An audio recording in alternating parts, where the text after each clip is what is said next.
I'm going to do something different today. I'm going to tell you a story written right here on my phone. And this story is about a man we'll call Joe. And this story will give you an explanation about what happens when the cost of living spirals out of control. So much so that many Americans must turn to credit just to buy basic necessities in a time where interest rates on those exact credit cards are extremely high. And this story about Joe will tell you how we got to where we are, which is a credit card debt crisis on a national level. And it is vastly different than anything we've experienced in recent history. Why? Why is it different? Well, usually there's a stigma attached to credit card debt. Bad financial decisions, big TVs, new furniture, fancy vacations. But that is not who Joe is. Joe is an average American with an average wage and average spending habits. Some might even call Joe frugal. And that is what makes this credit card debt crisis so much different. This time around, unusually expensive purchases is not what is fueling debt growth. For Joe, it's toilet paper, it's groceries, it's everyday necessities and emergency expenses. Did you know that the average American cannot afford a surprise $400 emergency expense? And in day-to-day life, that unplanned emergency expense is bound to happen. It is not a matter of if, it is a matter of when. And when it does happen to Joe and to many other of our American brothers and sisters, they're having to rely more and more on credit cards to cover those bills. This is scary for Joe to deal with. And whether you are in that situation or not, I want to hear your thoughts on the matter, so please feel free to comment below. Now, we'll come back to Joe here in a second, but let's talk about this as a nation, as a whole. Could this credit card debt problem become a problem for our entire economy? I think yes, it could. And I think it could for a couple of reasons. Our economy is heavily reliant on consumerism, for better or for worse. And a lot of companies that operate do so in a B2C fashion, which means that for the economy to grow, for our GDP to grow, we and Joe, the consumer, need to be in good shape. Because the consumer fuels growth. Now, is this a perfect system? Fuck no. But it is what we got. So let's rewind real quick to 1 year ago, to the start of 2023. At that time, there was a lot of talk about a potential recession taking place because of the fight against inflation and because of high interest rates, which can cause a recession. Now, that recession never materialized. Why?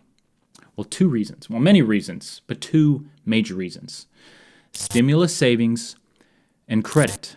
The economy did not fall into recession in 2023, even with high inflation and even with high interest rates, because people like Joe kept spending, both from their extra savings and on credit. And that extra savings at one point amounted to above $1 trillion over the average savings rate.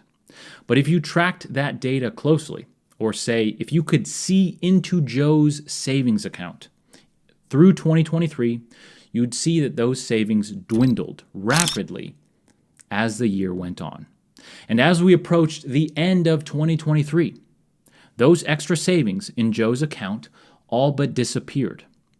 But at the same time, prices didn't magically return to 2019 levels.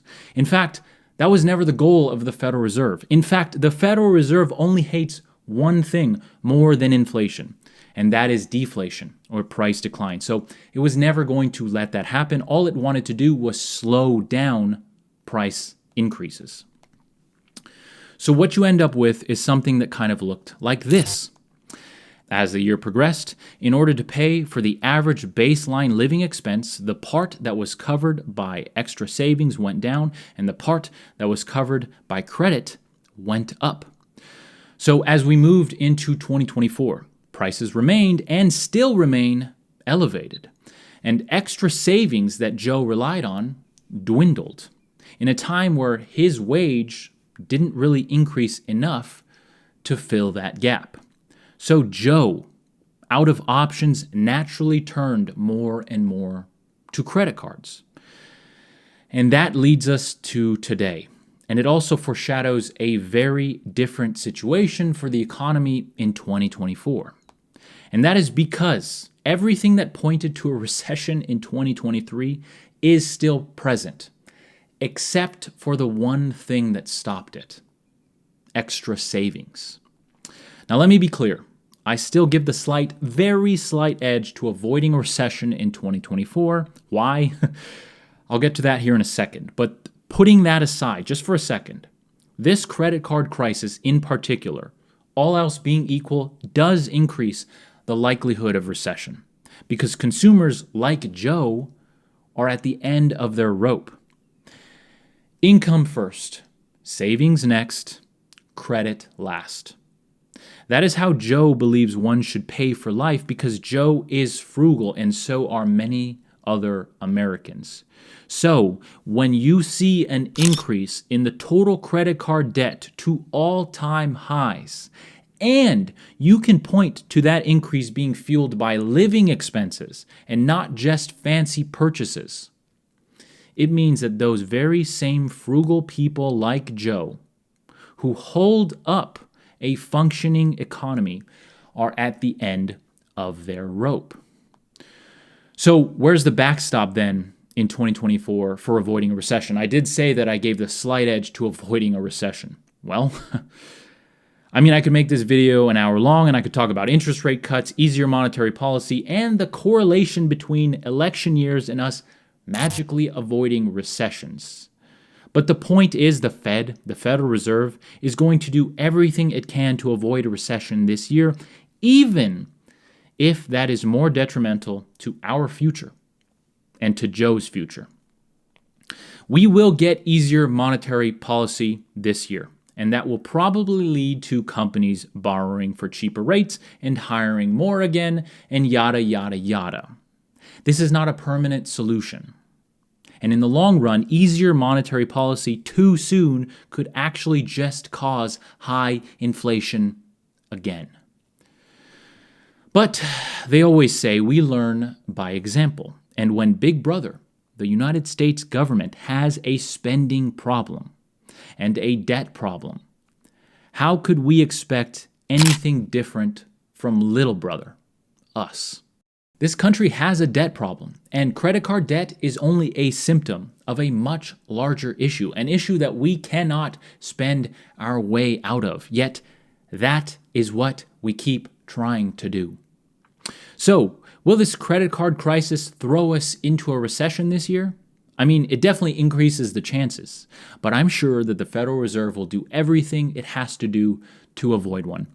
And ironically, it'll probably do so by using its own big-ass government credit card. And guess who gets to pay that bill?